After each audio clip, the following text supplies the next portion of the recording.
Tudo bem, pessoal? Sejam bem-vindos aí ao canal Biologia Evolutiva. E hoje nós vamos continuar a nossa aula sobre genética mendeliana. Mais especificamente, vamos continuar tratando agora da base molecular a respeito da genética mendeliana. Pessoal, primeira coisa, antes da gente iniciar a nossa conversa sobre o assunto, nós temos que diferenciar bem uma questão aí. Quando nós falamos de genética mendeliana, ou herança monogênica, e vamos agora explicar a respeito das bases molecular, né, do assunto, nós temos que saber que o Mendel, né, quem propôs o padrão de herança monogênico, né, descobriu, ele não sabia a respeito das bases que compõem o DNA, certo? Os nucleotídeos. Então, o que nós estamos fazendo aqui é um estudo mais atualizado, trazendo a questão do que Mendel descobriu a respeito da herança monogênica, daquilo que ele chamou de fatores, tá? Para uma visão mais atual a respeito da genética, ok? Então, muito bem. Então, começando aí, pessoal, né? A gente tem algumas coisas para pensar a respeito, né? Então, trazendo essa questão da base molecular, né? A primeira questão que eu coloquei para vocês aí, para que nós possamos refletir é: quais são as diferenças entre alelos de um gene a nível de DNA? Né? Então, quando nós falamos da composição do DNA, o que compõe o DNA? Hoje nós sabemos, né? Que são os ácidos nucleicos. Nós temos lá citosina, guanina, adenina e timina, certo? E agora nós sabemos que eles se diferenciam, né? Justamente por causa das suas bases nitrogenadas, né? Mas isso é questão para outras aulas, tá? Segunda questão aí para a gente continuar o assunto, pessoal. Então, quais são as diferenças funcionais a nível proteico? Então, como essa proteína que vai ser sintetizada lá no ribossomo, ela vai se tornar diferente no caso de um gene, né, que é mutante. Como que ocorre isso? Ok? Como fazemos para saber que isso ocorre, né? Essas mudanças nessas bases nitrogenadas. E aí nós temos a resposta logo abaixo, né? Nós temos métodos aí com máquinas, né, baseadas em método de Sanger para sequenciar DNA, né? Isso antigamente usava, assim, começou na década de 80, né? Atualmente a gente usa sequenciamento de nova geração, né? Nós, não, né? No caso, quem trabalha diretamente com genética, eu sou apenas um mero professor aí, um entusiasta da área da genética, não sou geneticista. Porém, procuro a literatura, procuro a base, tenho colegas que são formados na área, que são geneticistas, e eu converso com eles a respeito do assunto. Muito bem, pessoal. Então, nós vamos ver aí que no caso de um gene, quando nós temos uma versão mutante, ele pode apresentar mutação em qualquer lugar do gene, como vocês podem ver aí, né, nos exemplos das barrinhas azuis. Tem 4 barrinhas azuis ali, e nós temos o alelo do tipo selvagem. Quando eu falo tipo selvagem, é o tipo mais comum dentro da espécie, tá? É, e que expressa uma determinada característica, tá? Seja ela qual for. E aí nós temos a mutação que pode ocorrer em qualquer lugar desse gene, como vocês podem ver ali, nós temos a mutação A', 2' e 3', que diferencia as bases ali, não é? A posição em que ocorre a mutação, ok? Muito bem, então, lembrando dos aspectos moleculares da transmissão do gene, nós temos aí um exemplo, né, de mutação que, se for resultado aí das mudanças de um único par de nucleotídeo, que nós chamamos de SNPs, Singular Nucleotide Polymorphism, que é polimorfismo de nucleotídeo único, tá? Que é mudança. Polimorfismo são formas diferentes, ok? Então, nós temos aí um par de bases, guanina e citosina, no tipo selvagem, que muta para adenina e timina, ok? E aí nós temos, portanto, ali a representação do que seria, né, a questão dessas bases aí representadas após a mitose ou a meiose, no caso, se fosse para a formação de gametas. Então, nós temos ali, no caso, teríamos um homólogo, um cromossomo homólogo, né? Lembrando, cromossomos homólogos são aqueles cromossomos de uma mesma linhagem, ou seja, o cromossomo 1 certo? Em organismos diploide, que são organismos que apresentam N igual a 2, ou seja, duplas de cromossomos, digamos assim, de maneira grosseira. Nós temos o cromossomo 1, que recebemos da nossa mãe, e o cromossomo 1 que nós recebemos do pai. Portanto, uma dupla de cada um, né? Tanto que nós temos 23 pares, como vocês sabem bem. Então, pegando os homólogos ali, aonde nós temos, em um primeiro, o tipo selvagem, guanina, citosina ali, e o homólogo a ele, a adenina e a timina. Nós temos a replicação desse cromossomo, né, duplicação, né, dele, e nós temos a geração de duas cromátides irmãs. Agora vocês podem estar pensando, né, no cromossomo como aquele X, né, que vocês estão acostumados a ver nos livros didáticos. Ali você não tem apenas um cromossomo, você tem dois. Aquilo ali indica que um cromossomo foi duplicado. Eles tendem àquela formação. Lógico, não são todos, tem tipos variados de comprimentos de braços de cromossomo, mas aquele exemplo mais didático do X ali tem dois cromossomos duplicados. Nós chamamos de cromátides irmãs, certo? Então, nós vamos ter uma cromátide irmã em cima e uma cromátide irmã embaixo, aí no caso dos dois homólogos, certo? Que aí depois elas vão se separar ou não, se for meiose ou mitose. Mais para frente nós vamos tratar desse assunto. Muito bem. Aqui, bem especificamente, nós vamos falar sobre essa questão aí da meiose ou mitose. Então é o seguinte, aqui nós temos um quadro nos apontando aí a questão da divisão celular, certo? Divisão celular, de mitose, e geração de células germinativas, no caso da meiose, tá? Mais para frente vai ficar mais fácil compreender a diferença entre esses. Então, nós temos aqui, ó. Muito bem. Então, notem que nós temos dois quadros, e esses dois quadros é sequência um do outro. Imaginem que o primeiro aqui à esquerda, ele está acima e seguindo abaixo o da direita. Eu tive que recortar justamente para poder caber aí no slide, para que vocês possam ver, certo? Como se dá, então, esse processo. Então, nós temos, primeiramente, um organismo haploide, aquele organismo no qual ele é N igual a 1, então ele vai ter um cromossomo 1, um cromossomo 2, um cromossomo 3, certo?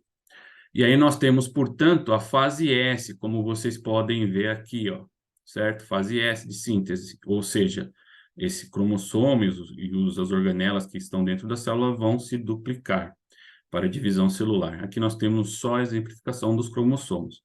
Como vocês podem ver, esses cromossomos têm a exemplificação dos alelos aqui, como vocês podem ver, numa localização do cromossomo, aonde nós temos aqui a exemplificação de um alelo dominante, certo? Como ele foi duplicado, é o mesmo material, vai ser dominante do outro lado também, ok?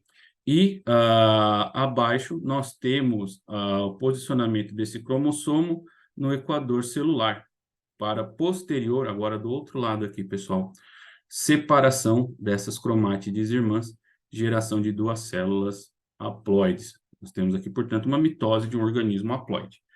E, ao lado, nós vamos ter a mitose de um organismo diploide. Então, vocês podem ver um cromossomo 1, outro cromossomo 1, citando como exemplo o cromossomo 1, onde nós temos diferença entre os alelos.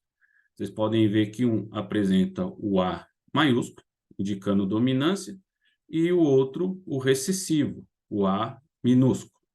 Nós temos a duplicação desse material, como vocês podem ver aqui na fase de síntese. Depois nós temos esse material sendo posicionado no equador celular, aqui, para depois haver, como vocês podem ver na sequência, a separação das cromátides irmãs. Formação de duas células, aonde tem dois cromossomos, como vocês podem ver, certo? Isso é a mitose. Agora vamos para a meiose. A meiose, ela é diferente por quê? Porque nós vamos ter a formação de 4 células haploides, certo? Que são os gametas, ok?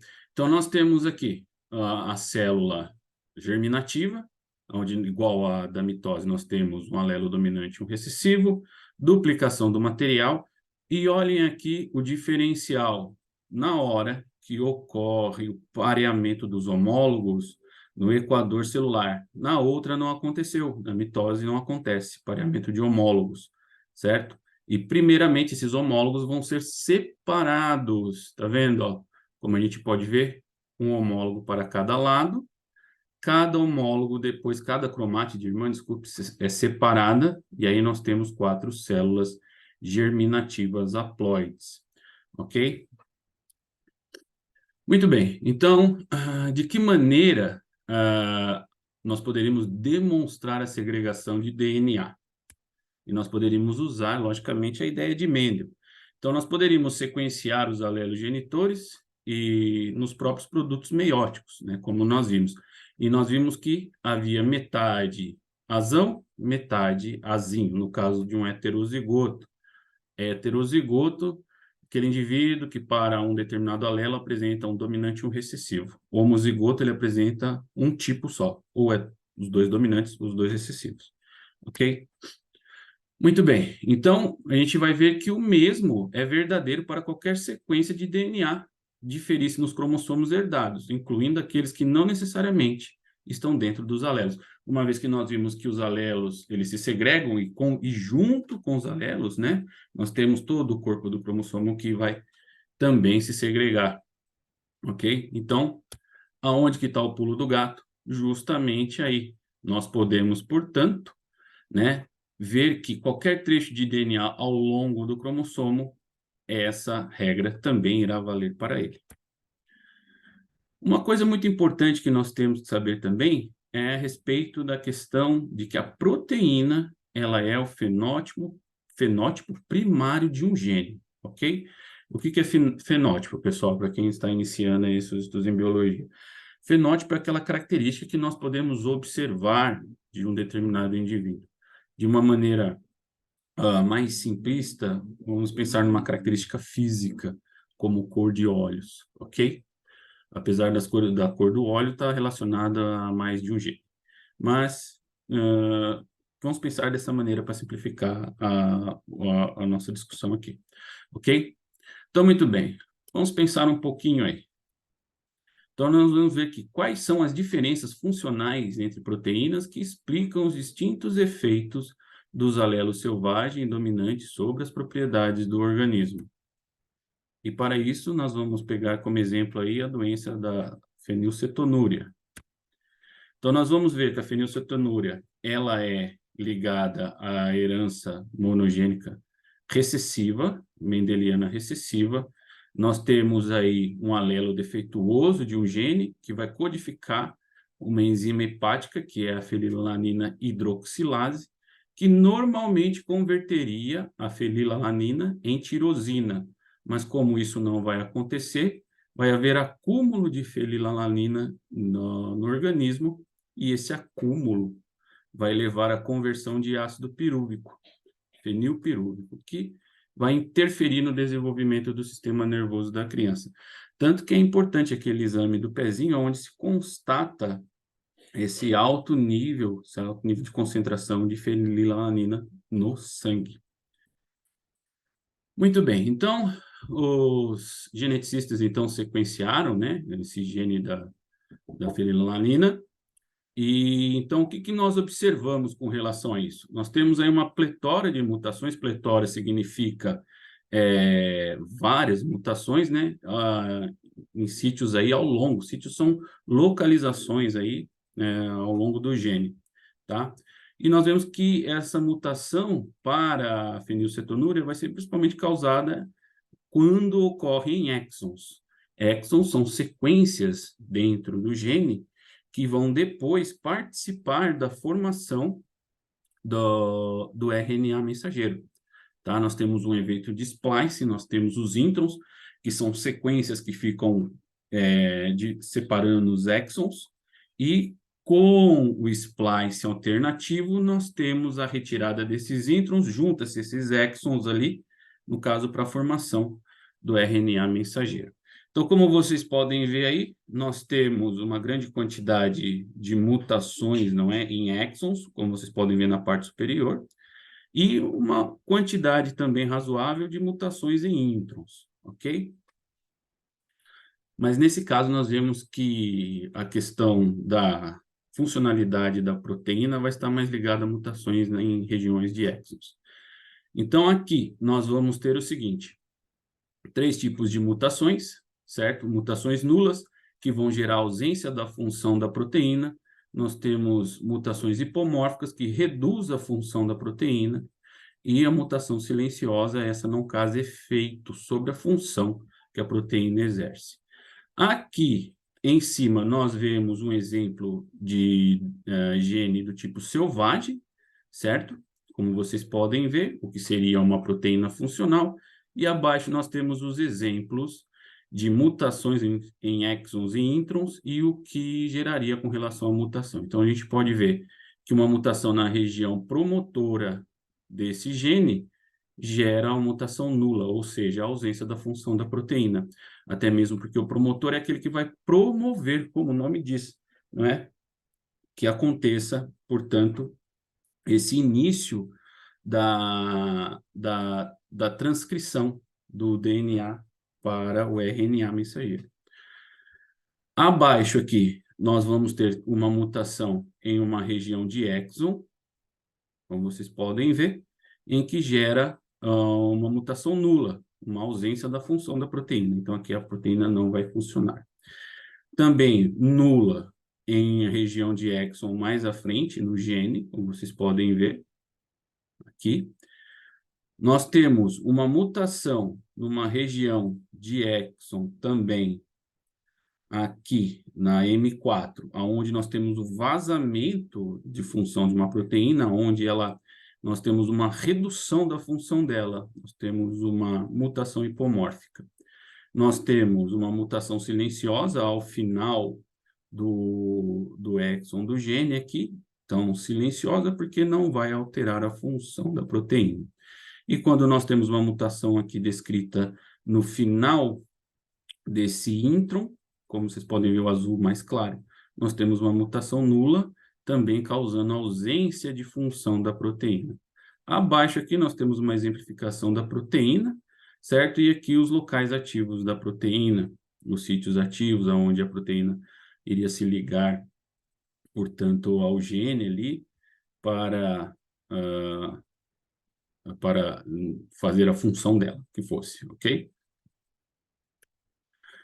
Muito bem, pessoal. Então, aqui eu coloco as referências para vocês, os 2 livros que eu utilizei para essa aula, e até mais. Nos vemos numa próxima.